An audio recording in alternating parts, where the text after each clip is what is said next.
go ice maker. And you just put some water in here, then you just like do this to it, then it will just, the ice will just come out and come clear. And there's no water supposed to go in here. And this is what it's like. And let me show you. This is how it will. It won't move side to side. It will only move side to side. You have to do it very lightly or it will.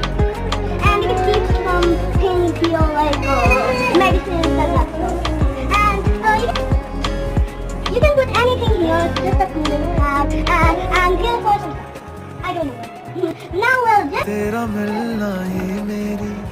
Here we can put some eggs or lemon here. You can also put anything else. And we just have like this tall bottles with the water and a Coke and